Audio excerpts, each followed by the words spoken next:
गुणातीतो अक्षरं ब्रह्म भगवान् पुरुषोत्तमः जनो जानन्निदं सत्यं मुच्यते भवबन्धनात्। श्री स्वामीनारायण भगवाननी जय, अक्षर पुरुषोत्तम महाराजनी जय, गुणातीतानंद स्वामी महाराजनी जय, प्रमुख स्वामी महाराजनी जय, दिल्ली अक्षरधाम जय, मंदिर महोत्सवनी जय। શિબિરના પ્રથમ દિવસે આપણે સંપ સંબંધી વાતો સમજી રહ્યા છીએ. સંપ તૂટવાના કારણોમાં પ્રથમ તબક્કામાં આપણે જોયું કે અભાવ ગુણની પ્રવૃત્તિ છે એ મુખ્ય છે. બીજું એક અગત્યનું કારણ જે સંપ તૂટવાનું છે એ અહમ મમત્વ છે.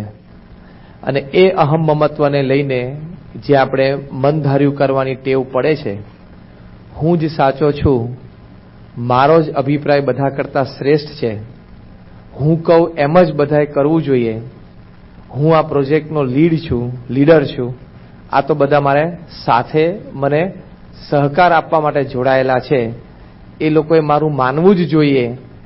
આ પ્રકારનું વલણ એ આ અહમ મમત્વમાંથી સેવા કરતાં કરતાં અંતરમાં ઉદ્ભવતું હોય છે.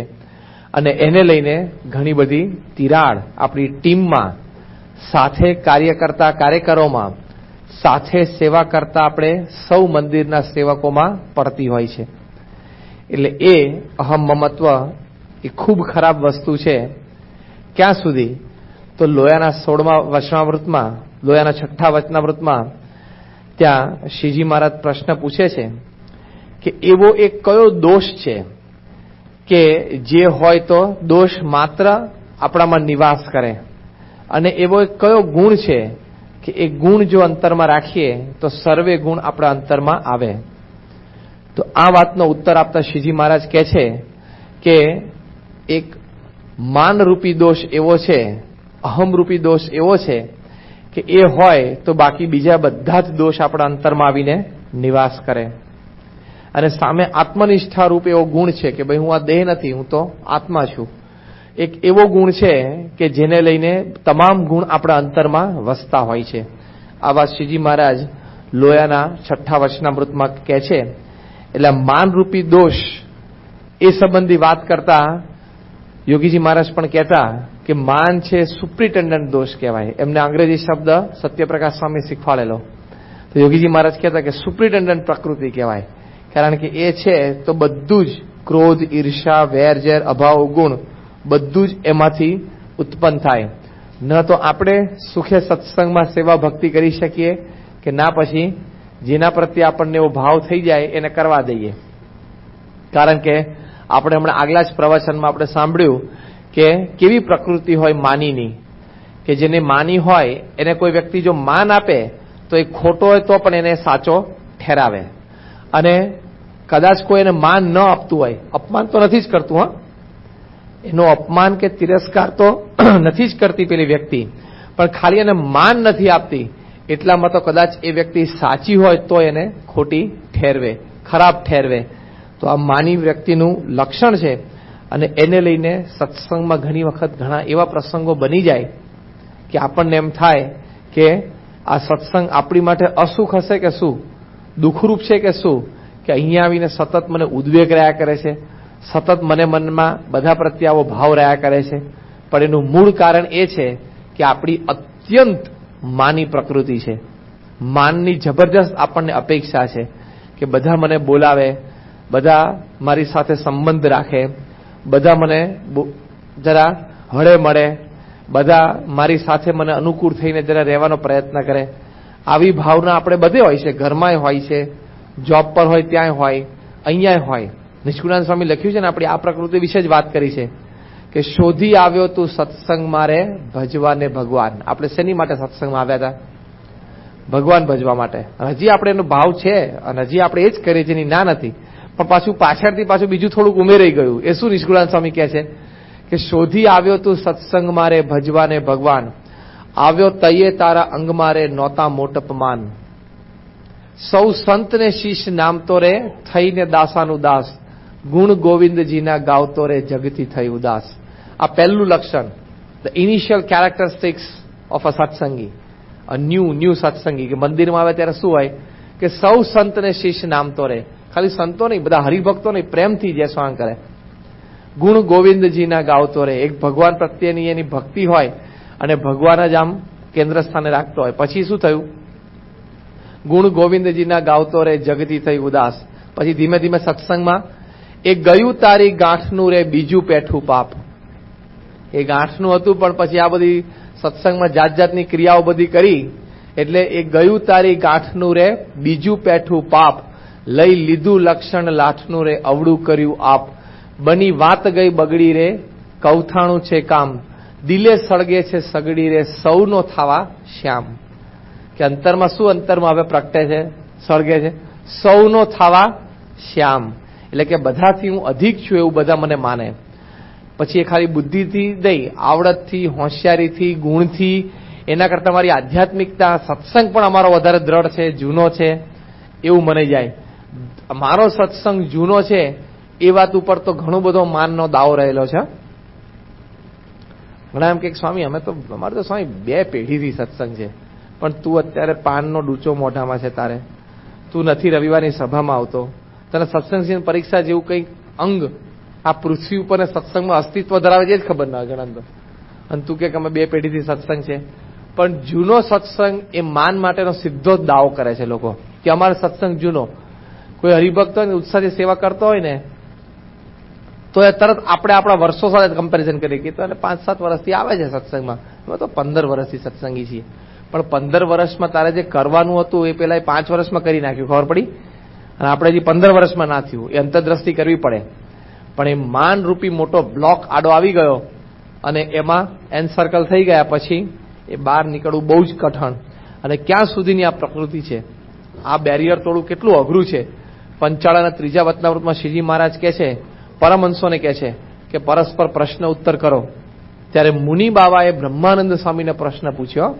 કેવો પ્રશ્ન છે, ઇન્ટેલિજન્ટ, કેટલો અંતરદ્રષ્ટિ કરાવે એવો પ્રશ્ન છે. અને વર્ષો સુધી સત્સંગમાં રહ્યા પછી પણ આ પ્રશ્ન ઉભો રહી શકે છે એ આ પંચાળાના 3જા વચનામૃતના પ્રથમ ફકરો વાંચતા આપણને ખ્યાલ આવે. મહારાજે આજ્ઞા કરી એટલે મુનિ બાવાએ બ્રહ્માનંદ સ્વામીને પ્રશ્ન પૂછ્યો કે સત્સંગમાં રહેવાનો ખપ છે, પોતાના વિશે વાત કરે છે કે સત્સંગમાં રહેવાનો ખપ છે, બીજા દોષ સ્વભાવ ટળી ગયા છે, નિયમ ધર્મ પણ દ્રઢ છે, ભગવાન પ્રત્યે હેત છે, આજ્ઞા પાળવાની શ્રદ્ધા પણ છે, છતાં અંતરમાં માનને ઈર્ષા રહી જાય છે. એનું શું કારણ છે? જો હવે કેટલું બધું છે, ભગવાનમાં હેત છે, નિયમ ધર્મ પાળે છે, આજ્ઞા પાળવાની શ્રદ્ધા છે, પછી આ બધા જ ગુણો મુનિ બાવા વર્ણવે છે, છતાં પાછું શું લખ્યું? સત્સંગમાં રહેવાનો ખપ છે. કેવો સારો ગુણ કહેવાય, છતાં માનને ઈર્ષા રહી જાય છે. આ પ્રેક્ટિકલી આ પ્રશ્ન સમજવો હોય તો કેવું કહેવાય કે $70,000 ની જોબ છે, respectable good job, plus $5,000 monthly મને ઇન્ટરેસ્ટ આવે છે, હાઉસ અને કાર બધું પેડઅપ થયેલું છે, છતાં રોજ સવારે એલ્યુમિનિયમનો વાટકો હાથમાં લઈને ભીખ માંગવા જવું પડે છે. એનું શું કારણ છે? આવું બને? આવું બન્યું મુનિ બાવાને? સત્સંગમાં રહેવાનો ખપ છે, બીજા સ્વભાવ ટળી ગયા છે, ભગવાનમાં હેત છે, આજ્ઞા પાળવાની શ્રદ્ધા છે, છતાં માનને ઈર્ષા રહી જાય છે. કેવો દોષ હશે આ? બોલો, આ કેવી પ્રકૃતિ હશે? તો અંતરમાં આટલો બધો સત્સંગ કર્યા પછી પણ ઘણી વખત માનની અપેક્ષા, માનની ઈચ્છા અંતરમાં રહી જાય અને એ માનના દાવે આપણે એ અહમ મમત્વથી એવી રીતે વર્તીએ કે ઘણી વખત સત્સંગમાં અન્ય હરિભક્તોને તુચ્છ ગણીએ, અન્ય હરિભક્તોનો મહિમા ન સમજી શકીએ. કદાચ મહિમા તો મોટી વાત થઈ ગઈ, એના સામાન્ય ગુણ પણ ઘણી વખત આપણે એપ્રિશિએટ ના કરી શકીએ. એની કોઈ સવડી વાત કરતું હોય તો પણ આપણે સ્વીકારી ના શકીએ અને એના પ્રત્યે એવું કટુ વચન બોલી જવાય. એને લઈને એ માનની પ્રવૃત્તિ થઈ તો એ સંપ આપણા અંતરમાં ઘણો બધો તૂટતો હોય છે. એ સંપ અંતરમાંથી જતો રહેતો હોય છે અને પછી એકબીજા પ્રત્યે એવી ભાવના ન રહે. તમે તમારી હાજરીમાં કોઈ વ્યક્તિને માનમાં વર્તતી જોઈ, સહેજે આમ માનમાં વર્તતી જોઈ, પછી ગમે તેનું માન હોય, માન તો અનેક પ્રકારનું છે. મહારાજે અંત્યનું 12મું વચનામૃત છે કરામતનું. એ કરામતના વચનામૃતમાં શ્રીજી મહારાજે લખ્યું છે કે કેટલા પ્રકારનું માન હોય. મહારાજ કે માણસ ધનવાન હોય તો એનું માન હોય કે મારી પાસે ઘણા પૈસા છે. કોઈને પોતાના કુળનું માન હોય કે હું ઉચ્ચ કુળમાં જન્મ્યો છું. મહારાજ કે કોઈને પોતાની બુદ્ધિ અને આવડતનું માન હોય કે હું આવો બુદ્ધિશાળી છું ને આવો આવડતવાળો છું. કોઈને પોતાના રૂપનું માન હોય કે હું આવો રૂપવાન છું, દેખાવડો છું. અનેક પ્રકારના માન માણસના અંતરમાં હોય. પણ આપણે જાણીએ કે હવે આંખ બંધ થઈ પછી એક માન, જે સંબંધી માન છે એ વસ્તુ ઉભી રહેવાની છે. ફટ એકવાર આંખ મીચાણી, ઝાટકો આવ્યો ને આંખ બંધ થાય એટલે શું? કાર્યક્રમ પૂરો. પછી નથી રૂપ ઉભું રહેવાનું, નથી ધન ઉભું રહેવાનું, નથી કુળ ઉભું રહેવાનું, નથી બુદ્ધિ કે આવડત ઉભું રહેવાનું, કશું જ નહીં. અગ્નિ અડાડે એટલે 15 મિનિટમાં કાર્યક્રમ પૂરો. ભય હતા, થઈ ગયું. ભય હતા, કાર્યક્રમ પૂરો. એટલો સાંખ્ય સંબંધી વિચાર આવે એટલે કે દેહના નાશવંતપણા સંબંધી જે સાંખ્ય વિચાર છે એ અંતરમાં આવે તો પણ માન ઘણા અંશે અંતરમાંથી ઉતરતું જાય. અને બીજો મોટો વિચાર તો આ કે ભગવાન અને સંતને આ દોષ ગમતો નથી. અને આ દોષે કરીને મારું પણ સત્સંગમાં ખોટું દેખાય છે અને આવો સારો સત્સંગ છે એમાં હું કુસંપની ભાવના ફેલાવું છું. કારણ કે મારા માનને લઈને મને અવગુણ આવ્યો, મારા માનને લઈને મેં એવી ક્રિયા કરી, મારા માનને લઈને કોઈનો મેં અપમાન કરી નાખ્યું અને એને લઈને આવો સત્સંગમાં સંપ તૂટી ગયો. અને સહેજે એવી ક્રિયા આપણી ઘણી વખત થઈ જતી હોય છે. પણ મુખ્ય તો આ કે આપણને સતત 24 કલાક અપેક્ષા રહેતી હોય છે. એ તો એક ગુણ છે ને ફ્લેશ એન્ડ બ્લડ સાથે જોડાયેલો છે. શેક્સપિયર પોતે ઘણી વખત કહેતા કે પ્રેઝીસ આર અવર વેજીસ. કે તમે વખાણ કરીને આમ તાલી પાડો ને, વાહ, પ્રેઝીસ આર અવર વેજીસ. માર્ક ટ્વેઇન પોતે બોલેલા એક વખત, આટલા મોટા લેખક ને ચિંતક, કે I can live for weeks together on a good compliment without food and water. મને તમે પાણી ના આપો, જમવાનું ના આપો ચાલશે, પણ ખાલી એમ કોણ કે શું માર્ક ટ્વેઇન તમારો શું સંવાદ ભજ્યો, અને what a dialogue you have return, excellent play, what a presentation. તમે ખાલી એટલું કોકને કહો ને, 2 જ પંપ મારો ને, જો દોડે પછી ગાડીએ. અને આ વસ્તુનો ઉપયોગ મેનેજમેન્ટમાં બહુ થાય છે. હાઈ લેવલ મેનેજમેન્ટમાં આ બધું વસ્તુનો બહુ જ ઉપયોગ થાય છે. આમ 2 પંપ તમે મારી દો ને તો બિચારો એમ નેમ દોડા દોડ, બપોરે ભૂખ્યો તરસ્યો હાંજ સુધી એમને એમ જયા કરે. અને ઘણા લોકો બહુ ઇન્ટેલિજન્ટ હોય છે, આપણા માનનો બહુ સારો ઉપયોગ કરતા લોકોને આવડતો હોય છે. જો કે એમાં થોડું નિર્માની થવું પડે, થોડું સરળ થવું પડે, પણ ઘણા બધાનામાં એ આવડત હોય છે કે આપણા માનનો બહુ ફાઇન ઉપયોગ કરે લોકો, અને આપણને ખબર ના પડે કે આપણો ઉપયોગ કરી નાખ્યો. આમ ટાઈમે આમ ફર્સ્ટ ક્લાસ 2 ટપલી મારી દે ને, આમ ફર્સ્ટ ક્લાસ 2 ટપલી મારી દે ખભા ઉપર કે હા ખરેખર બોલો જસભાઈ, તમને વાત કરું ને, તમે જે સેવા કરો છો ને, આઈ એપ્રિશિએટ. એમ મને આમ અંદરથી ઝૂકી જઉં છું. પછી એમ થોડું એવી 1-2 વાત કરે, પછી કે આજે ખબર નહીં મોડું થયું ને, જમવાનું રહી ગયું. અરે શું ચિંતા કરો ભલામણ, લાવો એની થાળી લઈને અંદરથી ખૂણે ખાંચરેથી બધું ભેગું કરી પેલા જમવા દે. પેલા એટલો જ કાર્યક્રમ હોય ખાલી. ક્યાં જાતે ક્યાં વધવા જવું, 2 પંપ મારે એટલે દોડે. આ તો સામાન્ય એક દ્રષ્ટાંત આપીએ છીએ, પણ લોકોને આવું હોય છે. સેવાનો આનંદ છે એની ના નથી. સેવા કરતા કરતા આપણે આનંદ અનુભવીએ છીએ એ વાત પણ સાચી છે, પણ વિશેષ આનંદ જો આપણને સેવા કરતા કોઈક જોવે ને, એનો આનંદ જુદો છે. તમે જો, અને એમાં જોયા પછી જો એમ એપ્રિશિએટ જો કોઈક કરે ને, ખાલી એપ્રિશિએટ ના કરે, આમ જોવે ને, આમ આપણી જો 4 આંખ ભેગી થઈને પેલો ખાલી એમ કે ખેંચી કાઢો 2 કલાક ક્યાં છે સીધા, એવું થઈ જાય. સેવાનો આનંદ છે અને આપણને આનંદ આવે પણ છે, પણ આપણને સેવા કરતા કોઈક જોવે ને એનો આનંદ જરા વિશેષ છે. અને એ સેવાનું એપ્રિશિએશન થાય એનો તો 4 ચાંદ લાગી જાય આમ, કે ખરેખર સેવા થઈ. અને પછી આપણને ઘણી વખત છે ને, આપણે આમ સત્સંગની ઘણી બધી રીતિ સમજ્યા છીએ એટલે આપણને આમ જાહેરમાં આપણા વખાણ થતા હોય તો આપણે નિર્માણિત થવાનો દૈહિક પ્રયત્ન કરીએ છીએ, એની ના નથી. પણ અંતરમાં તો ઘણી વખત ગમતું હોય છે. આમ જાહેરમાં 5, 10, 15 જણા ઉભા હોય પછી એમ થાય ને, એમ કે આમ નિયમિત સેવામાં આવે છે, નિયમિત આમ સભામાં નિયમિત આવી જાય છે, અમારા ખરેખર હરિભગત આમ. તો આપણે કે ના એવું કંઈ નહીં આવે, તો બધા સેવા કરતા જાય છે. પણ અંદરથી શું હોય? Continue, carry on. અંદરથી તો એમ હોય કે બધા જરા આપણી વાત ચાલી જ છે તો ભલે જરા ચાલશે, બરોબર ને? શું ભલે જરા ચાલવા દો કે છે, આજે એ બી હો જાય. આજે આપણા પણ થોડા વખાણ થઈ જાય એમ. પછી બહારથી ના મૂકને હવે છે, હવે સેવા બધા કરે જ છે ને આમને તેમ, પણ અંદરથી તું ચલાય રાજી થતા હોઈએ છીએ. એ શું થયું, જ્યાં વાસ્તવિક પરિસ્થિતિ આપણે વર્ણન કરીએ છીએ, એ શું થયું, આપણને આપણા માનનું પોષણ થાય છે ને એ ગમે છે. બધું બ્રેડ લુખ્ખી છે ને એ ભૂખ ભાંગે, એની ના નથી, પણ જરા પેલી સ્વાદ ને ભૂખ બે ભાંગે. જરા બે ચાર લહરકા મારતી થાય ને એટલે જરા બે ભાંગે, ભૂખે ભાંગે અને જરા સ્વાદે ભાંગે. એટલે લોકોને ફાવતું હોય છે, ગમતું હોય છે. પેલા કેનારાને સ્વાર્થ છે અને સાંભળનારાને આનંદ છે, એટલે બેયનું પોષણ થઈ જાય છે. એટલે કોઈ આમ બે લહરકા મારી જાય તો જરા આપણને ગમતું હોય છે. કઈ માનરૂપી દોષ છે આ. મહારાજે કેમ દોષ વર્ણવ્યો? મહારાજ કહે છે કે જો એ અહમ રહી જાય, દેહાત્મ બુદ્ધિ રહી જાય તો એ જન્મ મરણનું કારણ બને છે, એટલે એ દોષરૂપ ગણાવ્યો. ઘણા લોકો એમ કહે છે ભલે આપણે માન ના હોય પણ માણસ જરા સ્વમાનથી તો જીવે ને. હવે એનું જ રૂપ થયું, it's a synonym of it.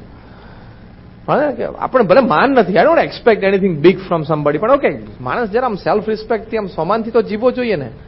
હવે એ જે સ્વમાનની વાત કરીએ છીએ ને એ માન જ છે ભાઈ. હવે એને બીજું રૂપ થયું, એનો બીજો શબ્દ, it's a different word use for it, synonym of it, પણ એક જ છે ભાઈ. સ્વમાન કે માન બધું સરખું જ છે, પણ માણસને એવું થઈ જાય. એટલે મહારાજે આને દોષ ગણાવ્યો છે. કેમ દોષ ગણાવ્યો છે? એનાથી જન્મ મરણ ઊભું રહે છે. આપણે લાખ સેવા કરી હોય, લાખ ભક્તિ કરી હોય, પણ અંતરથી દાસભાવ પ્રગટ્યો ના હોય, ના થાય. લાખ સેવા કર્યા પછી અને લાખ ભક્તિ કર્યા પછી પણ ઘણી વખત દાસભાવ ન પણ પ્રગટે અંતરમાં, પછી હજી પ્રગટ્યા પછી ફૂલે ફાલે, તો આખી એક કક્ષા જુદી થઈ ગઈ. પણ ના પણ ગમતું. આપણે સેવા કરીએ છીએ, આપણને શ્રદ્ધા છે, સત્સંગનો મહિમા સમજ્યા છીએ, ભગવાનને સંતને રાજી કરવા છે, એ બધા જ ગુણો છે, એની ના નથી, એટલે જ આપણે સેવા કરીએ છીએ, એની બે મત નથી. પણ એ સેવા કરતા કરતા જે અહમ ઘસાવો જોઈએ અને જે દાસપણું આવવું જોઈએ ને, એ કક્ષા સુધી આપણે નથી પહોંચી શકતા. એ કક્ષા હજી બાકી રહી જાય છે. સંસ્થા પ્રત્યે આપણને એકદમ મમત્વ છે, સેવાની ખૂબ શ્રદ્ધા છે, ભગવાનને સંતને રાજી કરવા માટે જ સેવા કરીએ છીએ, પણ હજી પેલું ફાઇનલ બેરિયર જે તૂટવું જોઈએ ને, કે એમાંથી જે દાસભાવ આવવો જોઈએ, એ દાસભાવ સેવામાં નથી આવતો. એ ક્યારે આપણને ખબર પડે? કે જો મનગમતી સેવા કરવામાં આનંદ આવે અને કોઈ ચીંધે એ સેવા કરવામાં બહુ બોજરૂપ લાગે છે. મને ચીંધે શું કામ, એ મને કે શું કામ, બસ મને નથી ખબર પડતી મંદિરમાં શું કરું, બસ કોઈનું કહેલું નથી ફાવતું. બાકી આપણે મન ધાર્યું હોય અને મનગમતી સેવા હોય ને એમાં માણસ તન તોડી નાખે. પણ જો એને મનગમતું ના હોય અને એમાં કોઈ આમ વડીલ હોય અથવા કે અધિકારી વ્યક્તિ હોય, એ સહેજ નાની પણ ક્રિયા સોંપે ને તો એ કરવામાં પણ ઘણી વખત બહુ જ કાઠવું પડે, કઠણ પડે, ઘણી વખત બહુ ભારરૂપ લાગે છે. તો એ વસ્તુ એક હકીકત છે. તો આવી રીતે એ માનને દોષરૂપ ગણાવ્યો છે. કેમ? આ સમજવાનું કે એનું મુખ્ય કારણ શું? કે એનાથી જન્મ મરણ ઊભું રહે છે. કારણ કે દેહભાવ રહી ગયો, દેહાત્મ બુદ્ધિ રહી ગઈ, હું આ છું એમ અંતરમાં રહી ગયું. એ જે હું પણાનો ભાવ રહી ગયો, સ્વામી તો વર્ણવે છે કે બધું થાય પણ અંદરમાંથી પેલો હું બિલાડો, સ્વામી એવું બોલે છે બાપા, એ ટાઈમે આવીને ઉભો રહી જાય. બિલાડો અંદર હું કરીને બહાર આવે, એ રહી જાય. કારણ કે દરેક વ્યક્તિને પોતાનું બધા જ પ્રકારે માન હોય છે કે મને બધી ખબર પડે જ છે, હું યોગ્ય જ છું, મારો વિચાર બરોબર જ છે, મારો અભિપ્રાય બરોબર જ છે. બધું એવી રીતે આપણે સત્સંગમાં વર્તાઈ જવાય છે. એ માનની અપેક્ષા. પણ મુખ્ય નિષ્કુળાનંદ સ્વામી આપણે વર્ણવ્યું કે અંતરમાં આમ રહ્યા કરે છે, સૌનો થવા શ્યામ, કે હું સત્સંગમાં દરેક કરતા શ્રેષ્ઠ બધી રીતે દેખાવ, અને દેખાવ કરતા પણ બધા મને ગણે તો જરા બહુ સારું. શ્રીજી મહારાજના વખતમાં બંધિયા ગામના એક જસાજી હતા અને મોટી ઉંમરે એમના બધા સંતાનોના લગ્ન થઈ ગયા, વ્યવહારે બધા પરવારી ગયા. એટલે એ અને એમના પત્ની બંને ગઢડા મંદિરે મહારાજની આજ્ઞા લઈને સેવામાં જોડાઈ ગયા. મહારાજની આજ્ઞાથી જસાજી હતા એ દાદા ખાચરના દરબારમાં ત્યાં બધો એમનો કારભાર વહીવટ બધો સંભાળતા, એમાં મદદરૂપ થતા. અને એમના પત્ની છે, એમને મહારાજે આજ્ઞા કરેલી કે તમે સાંખ્યયોગી બાઈઓ સાથે રહો, જીવબા લાડુબા સાથે, અને મહેમાનો આવતા હોય રોજ એને તમારે રસોઈ કરીને પ્રેમથી જમાડવા. એટલે એ સેવામાં એ દરબારમાં જોડાયેલા હતા. એટલે ઘણા વર્ષો તો થોડા વીતી ગયા, પણ જસાજીને મનમાં એમ થયું કે અમે તો મહારાજની સાથે કાયમ રહીએ છીએ, પણ થોડા વર્ષો મહારાજની સાથે રહ્યા એટલે તો ગામો ગામથી બધા હરિભક્તો આવતા હોય એ પરિચયમાં આવે. મોટા મોટા શહેરો અમદાવાદ, વડોદરા, સુરતથી લોકો આવતા હોય હરિભક્તોના મંડળ ઉત્સવ સમયમાં, એ પરિચયમાં આવે. વળી નાની મોટી બીજી લેવડ દેવડ હોય, કોઈ હરિભક્ત સેવા લઈને આવ્યા હોય તો મહારાજ સહેજે કે ભાઈ જસાજીને આપી દેજો, એને આપી દેજો, હું પછી વાત કરી લઈશ. એટલે બધા હરિભક્તોની સાથે પરિચયમાં આવી જાય. એમને બધા હરિભક્તોને બધાને ખ્યાલ આવે કે આ તો મહારાજની સાથે કાયમ રહે છે. એ ધીમે ધીમે એ સેવા કરતા કરતા અંતરમાં એમ થયું કે મારી જરા હવે સત્સંગમાં પ્રતિષ્ઠા વધી, બધાના અંતરમાં મારા પ્રત્યે સહેજ જરા લાગણી થઈ. એવું અંતરમાં જરા જાગવા માંડ્યું ને પછી ખીલ્યું બધું એ તો અંતરમાં. અને પછી એક દિવસ મહારાજને કઈ બેઠા, મહારાજને કે મહારાજ આ બધા સત્સંગમાં બધી સેવા ભક્તિ તો થાય છે, પણ છે ને મને આમ જરા તમે થોડુંક અંતર્યામીપણું આપો કે, અને જો મને તમે અંતર્યામીપણું આપો ને તો શું કે બધાને સારી રીતે કથા વાર્તા થઈ શકે, બધાના સંકલ્પ પકડીને વાતો કરી શકે. મહારાજ કે રહેવા દો, આ જીવનું કામ નહીં. અંતર્યામીપણું તો ભગવાન અને મોટા સંતો એ સમર્થ હોય જીરવી શકે, બીજાનું કામ નહીં. સિંહણનું દૂધ હોય સોનાના પાત્ર ઝીલે, બાકી બીજાનું કામ નહીં, તું રહેવા દે. બહુ કહ્યું તોય બહુ આગ્રહ રાખ્યો કે ના મહારાજ થોડુંક આપો. તો વળી મહારાજે કહ્યું કે જો આ જીવને બગાડવાના હેતુ છે બધા, અને આમાંથી જીવ બગડી જાય, આ રહેવા દે. હરિભક્તના તું દોષ જોઈશ, અંતર્યામી પણ કઈ તું હરિભક્તનું સારું નહીં જોઈ શક, તું દ્રષ્ટિએ તરફ જ જશે, તારી વૃત્તિએ તરફ જ જશે. બહુ મહારાજ પાસે આગ્રહ રાખીને વારે વારે માંગે, મારા કે જા. તે અંતર્યામી થઈ ગયા કે મહારાજ વળી સભામાં બેઠા અને હરિભક્તો બેઠા અને મહારાજ વાતો કરતા, અને વળી કોઈ હરિભક્તનું મંડળ આવે, મહારાજ કહો આ તો અમારા સુરતથી બધા હરિભક્તો આવે ને ખરેખર સેવાભાવી, અમારા વડોદરાથી નડિયાદથી હરિભક્તો આવે, આ લોકોને ભક્તિની શ્રદ્ધા બહુ. મહારાજ તો પ્રેમથી બધાને બોલાવે, ચલાવે, રાખે, એના ગુણ ગાય, એને સત્સંગમાં આગળ વધે એમ પ્રેરણા મળી તે વાતો કરે. મહારાજ આવું બોલે તો પેલા જસાજી સભામાં બેઠા બેઠા પેલાના અંતરમાં પ્રવેશ કરે, રોંગ એન્ટ્રી પાડે, અને પેલાના અંતરમાં પ્રવેશ કરીને જો મહારાજાની સેવાનું વખાણ કરે છે, પણ આ ક્યાં, તો આ પરાણે આવ્યા છે. મહારાજાની ભક્તિના વખાણ કરે છે, પણ આ તો આળસુ છે, ક્યાં પૂજા કરે છે, એવું બધું અંતરમાં થઈ જાય. આવું 2-3 વખત થયું એટલે મહારાજે જસાજીને કહ્યું કે તમે જો હું શું કામ બોલું છું, કેવી રીતે બોલું છું, કયા કારણથી બોલું છું, એમાં તમારે માથાકૂટ ના કરવી. તમારું ઘરનું ગાંઠનું ગોપીચંદન જશે, તમારે આ ખોટો પ્રવેશ કરવો નહીં કોઈના અંતર. મહારાજને ખબર પડે ને કે આ હું આમ બોલું પણ આ રોંગ એન્ટ્રી થઈ સભામાં. કોકના અંતરમાં પ્રવેશ કરે તો મહારાજને જ ખબર પડે ને તરત સભામાં. એટલે મહારાજે 2-3 વખત ટોક્યા પણ રહેવાનું નહીં. આવી રીતે હરિભક્તના દોષ અંતરમાં જોયા એટલે મહારાજે કહેલું કે બધા દોષ તમારા અંતરમાં આવીને વસશે. અને એવું થયું. અને પછી તો અંતરમાં પાછી જગતની વાસના જાગી. એના પત્નીને કે ચાલો આપણે ઘેર જઈએ, આપણે બહુ સેવા કરી. પત્ની કે મારે નથી આવું, હું તો અહીં મંદિરમાં મહારાજની સેવામાં છું, મારે તો જિંદગી અહીં પૂરી કરવાની. જસાજી પાછા ઘરે ગયા, બીજા લગ્ન કર્યા, સંતાનો થયા, આ બાજુ મહારાજ ધામમાં ગયા, એ સંતાનો મોટા થયા, પરવાર્યા, ત્યારે પાછું ભાન આવ્યું કે ઓહો આ તો મોટો કાર્યક્રમ ખોટો થઈ ગયો, આખું ચકડું મોટું ખોટું ફરી ગયું. એવું જરા અંતરમાં આમ જાણપણું આવ્યું. અને પછી તો બહુ મોડું થઈ ગયેલું. પછી તો પાછલા ઉંમર થોડા વર્ષો રઘુરજી મહારાજ પાસે વડતાલ રહીને સેવા કરી. પણ જો આવું થઈ ગયું, આટલું બધું ખોટું ચક્કર સત્સંગમાં ફરી જાય, વર્ષો પછી જાણપણું આવે કે આ માનને લઈને બધું મેં કર્યું, એમાં તો મને કંઈ જ ફાયદો થયો નથી, ઉલટાનું હું તો ખોટમાં ગયો, બધું જ હતું એ જતું રહ્યું. એટલે એવો માનરૂપી દોષ અંતરમાં થઈ જાય. હવે જો એના લીધે કુસંપની ભાવના, ખાલી આપણે ઇમેજિન કરીએ કે જસાજીની આવી એક માનની પ્રવૃત્તિ થઈ અને એને લઈને આવું અંતર્યામીપણાથી એ બોલતા થયા હશે, તો સત્સંગમાં હરિભક્તોના સમુદાયમાં કેટલી બધી એ કુસંપની ભાવના પ્રવર્તી હશે, કેટલા બધા લોકોના અંતરમાં પાછા પડી ગયા હશે. કારણ કે કોકના અંતરમાં જોઈને બોલે, કારણ કે ખાલી જોવે તો કંઈ બોલ્યા વગર તો રહી નહીં શકતા હોય, તો ઘણું બધું બોલી ગયા હશે, મોઢે કીધું હશે, 2 માણસની હાજરીમાં કીધું હશે. હવે પેલાના અંતરની વાત જો કોઈક બહાર કહી દે, હવે અંતરના તો આપણે ફોટોગ્રાફ બધાના પાડીએ તો આ તો બહારના ખાલી પડે છે. બહારમાં આપણે સારા દેખાય, સરસ કામ કપડાં પહેરીને કેમેરા તમે ચીઝ કરીને ઉભા રહી જઈએ છે, ત્યાર તો ઠીક સારા લાગીએ છે. પણ હમણાં અંતરમાં ફોટોગ્રાફ પાડીએ બધા, અને જેવું કોઈક મશીન નીકળ્યું હોય કે સીધું જ આપણું સ્કેન થાય અંદર, ખાલી પેલું એક્સરે કે બીજું સ્કેનિંગ નહીં, ફિઝિકલ, પણ આપણા દોષ સ્વભાવનું સ્કેનિંગ થાય કે લાલ કલર આવે ને માન, કાળો આવે એ કામ, પછી ભૂરો આવે એ ઈર્ષા, અને થોડોક છેલ્લે જો સફેદ અથવા ભગવો આવે ને તો એ સાત્વિકતા અને આધ્યાત્મિકતા. શોધવો પડે ઘણી વખત તો કે હારા છે કે નહીં અંદર. એવા પટ્ટા આવે સીધા મોટા મોટા લાંબા.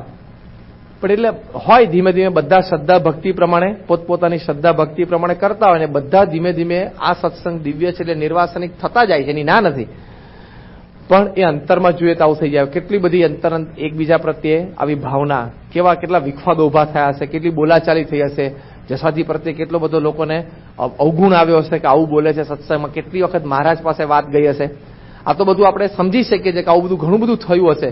મહારાજે કેટલી વખત વ્યક્તિગત બોલાવીને ટોક્યા હશે, કેટલું બધું થયું હશે, પણ છતાં આ ભાવના. તો આવી રીતે એ સત્સંગમાં કુસમ ફેલાવે. યોગીજી મહારાજના વખતમાં હરિપ્રસાદ સ્વામી હતા, એને અંતરમાં જયારે એમ થઈ ગયું કે મારે પણ મનાવવું છે, મારે પણ પૂજાવું છે, અને બાબુભાઈ નાથાભાઈ પટેલ દાદુભાઈ સાથે એ પણ જોડાયા, અને આ બંને જણા ગ્રસ્ત એટલે વળી એને ઊંચા કરે કે ત્યાગી આપણા ગ્રુપ, તો એના આધારે બધું ચાલી જાય. હવે આ બંને જણાની ઈચ્છા મનાવવાની, પૂજાવાની. એને એમ થયું કે આપણે પણ કઈ સત્સંગમાં સારા દેખાઈએ, પણ એક પ્રમુખ સ્વામી છે ને એ નડે છે આપણને. એક જો પ્રમુખ સ્વામી ના હોય તો આપણું કામ બધું જ ચાલે. યોગીજી મહારાજને ભોળવીને ગમે તે રીતે આપણે કામ કરી શકીએ. એટલે યોગીજી મહારાજને બધી વાત ભરમાવી કે આપણે તો સ્વામિનારાયણ સંપ્રદાયના બધા ફાંટા જુદા છે, આપણે સમસુરદ ભાવ એકતાની વાતો કરીએ છીએ. જો આપણે બધા જ ફાંટાને એક સાથે લાવી શકીએ તો બહુ મોટું કામ થઈ જાય ને દેશ પ્રદેશમાં સ્વામિનારાયણનું નામ ગુંજતું થઈ જાય. યોગીજી મહારાજ આ બધી વાતો ગમતી, સારું છે સમસુરદ ભાવની એકતા, પણ કે આપણે છે ને એની માટે શું કરીએ કે આપણે આ બધા જ ફાંટાને એક કરીને સ્વામિનારાયણ મિશન શરૂ કરીએ, અને એમાં આપ ગુરુપદે રહો અને સેક્રેટરી તરીકે આ રે, બે ભાઈઓ બાબુભાઈ એને આગળ કરે કે સેક્રેટરી તરીકે આ રે, એમ આપણે ચલાવે. એટલે મૂળ તો કોણ નડતું હતું? પ્રમુખ સ્વામી મહારાજની પ્રેસિડેન્ટશીપ જાય એની માટે આ બધા પ્રયત્ન હતા. કારણ કે જ્યાં સુધી સ્વામી પોતે હોય એ તો સિદ્ધાંતમાં આ તે પરફેક્ટ, યોગીજીમાં પણ પરફેક્ટ, પણ યોગીજીમાંથી બાહ્ય પ્રકૃતિ આમ લાગણીશીલ, ઉદાર ભાવ, માફ કરી દે, હેત પ્રેમ વધારે દેખાડે, એ રીતે સત્સંગમાં બધાને સવડી રીતે વાળવા, એ અભિપ્રાય એમને, એ અભિગમ અપનાયેલો. અને સ્વામી તો એકદમ સ્પષ્ટ કહી દે, પહેલેથી એમનો એવો સ્વભાવ છે. સિદ્ધાંતની પ્રણાલિકાની વાત આવે ને તો એ પ્રમુખ સ્વામીને તો પહેલાથી નેચર, ઈ ટેલ્સ ઓન ફેસ કે આ વસ્તુ ખોટી છે, ના થવી જોઈએ. આજની તારીખમાં સ્પષ્ટ કહી દે મોઢે, અને તો જ આટલો મોટો સંપ્રદાય ચાલે, નહીં તો ચાલે નહીં. આ તો કે નાનું ઘર ચલાવવાનું છે 2-4 વ્યક્તિઓનું. હવે 2.5 million followers all over the world, અને 722 સંતો, અને મહારાજના વખતથી એક tradition, it's a 225-year-old tradition. હાકી એમ નામ ના ચાલે આટલો મોટી સંસ્થા. 600 મંદિરો અને 60 થી વધારે હોસ્પિટલ, સ્કૂલ, હોસ્ટેલ, કોલેજો બધું ચલાવવું એ કઈ ઢીલા પોલા રે હા રાખ્યા એટલું એટલે ના ચાલે. એ તો જે સમયે જે પ્રકૃતિ, જે સમયે જે વ્યક્તિને જેવું યોગ્ય કહેવા ઘટે કહેવું જ પડે તો જ કામ થાય.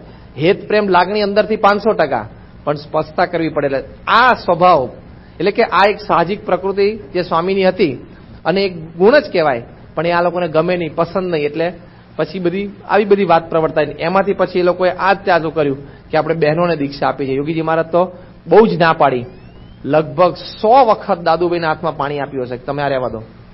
મહારાજે એમના કલ્યાણનું એમના માથે લીધું છે. આ સંપ્રદાયમાં તો આપણે એક સ્ત્રી પુરુષ મર્યાદા છે. મહારાજે મધ્યના 22મા વતનાવતમાં લખ્યું છે કે અક્ષરધામમાં તો બધા જ દિવ્ય દેહ કરીને અક્ષર મુક્તો મહારાજના ધામમાં રહ્યા છે, અને પુરુષ હોય કે સ્ત્રી હોય મહારાજની ભક્તિ સેવા કરે, પ્રગટ સત્પુરુષ પ્રત્યે આત્મબુદ્ધિ હોય, એ દાવે એનું કલ્યાણ થાય જ છે. એનું કલ્યાણ મહારાજ કરનારા છે, તમારે માથે લેવાની જરૂર નથી. ના સ્વામી બહેનોને દીક્ષા આપીએ, ડંકો વાગી જાય. યોગી મહારાજ કે મહારાજના વખતથી આપણે આ પ્રણાલિકા નથી, આપણો સિદ્ધાંત નથી, અને આ છે બરોબર જ છે. 100 વખત યોગીજી મહારાજે પાણી આપ્યું હશે, પણ તોય માન્યા નહીં, તોય થયું નહીં. અને એમ કરતા કરતા તો આગળ બધું કેટલી ક્રિયા પ્રક્રિયા બધું થયું, અને ઘણું બધું થયું, અને પછી છેવટે એવો નિર્ણય લેવાયો કે ભાઈ આ બંને ભાઈઓને વિમુખ કરીએ. અને બંને ભાઈઓને વિમુખ કર્યા. 28મી મે 1966 પ્રમુખ સ્વામી મહારાજે પ્રેસિડેન્ટ પોતે જ સાઇન કરેલી. પણ તો યોગીજી મહારાજને અડધી રાત્રે ઉઠાડીને પૂછીને યોગીજી મહારાજે હા પાડી પછી. પણ એ વિખવાદ કેટલો મોટો સત્સંગમાં, બે વ્યક્તિઓને મનાવવા પૂજાવાની ઈચ્છા કે મારું મોટપ સચવાઈ રહે, મને પ્રતિષ્ઠા મળે સત્સંગમાં, એને લઈને આટલું મોટું એક તંત્ર ઊભું કર્યું, અને 39 સંતો એમની સાથે ચાલ્યા ગયા. હવે યોગીજી મહારાજે દીક્ષા આપેલી ને, પણ અણસમજણ. યોગીજી મહારાજને એક વખત ઈશ્વરભાઈ દેસાઈ સ્વૈતિકુંડ સાંઈના પૂર્વાશ્રમના પિતાશ્રી એમણે પૂછ્યું સ્વામી તમે ચાદર ઓઢાડી દીધી તોય જતા રહ્યા? યોગીજી મહારાજ હસતા હસતા કે ગુરુ ચાદર શું ગોદડા ઉઢાડ્યા હોત તોય ના રહેત કે. ચાદર શું કે ગોદડા ઉઢાડ્યા હોત તોય ના રહેત કે. તો હસતા હસતા યોગીજી મહારાજે વાત કરી. એક વાર યોગીજી મહારાજ બોલેલા કે સ્વામી કોકે કહ્યું કે સ્વામી એ લોકો જતા રહ્યા, અત્યારે ત્યાં સોખડા રહે છે.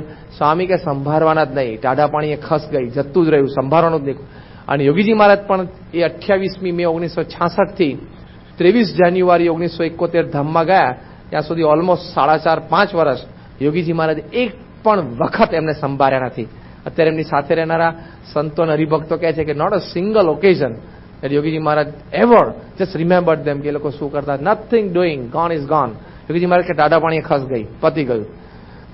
તો પણ જો કેટલો મોટો વિખવાદ ઉભો કર્યો, સંપ્રદાયમાં કેવો મોટો એક ફાંટો પાડી દીધો, આખો એક નવો ફાંટો ઉભો થઈ ગયો. અને કેટલો બધો તે વખતે કેટલી ચર્ચાઓ હરિભક્તોમાં, સંતોમાં, આન તેન કેટલો બધો વિખવાદ ઉભો થયો છે. આપણે ઇમેજિન કરી શકીએ છીએ. તો જો એક વ્યક્તિની માનની પ્રવૃત્તિ થાય, વિશ્વ વિખ્યાત ડિવાઇન ટચ ગ્રુપ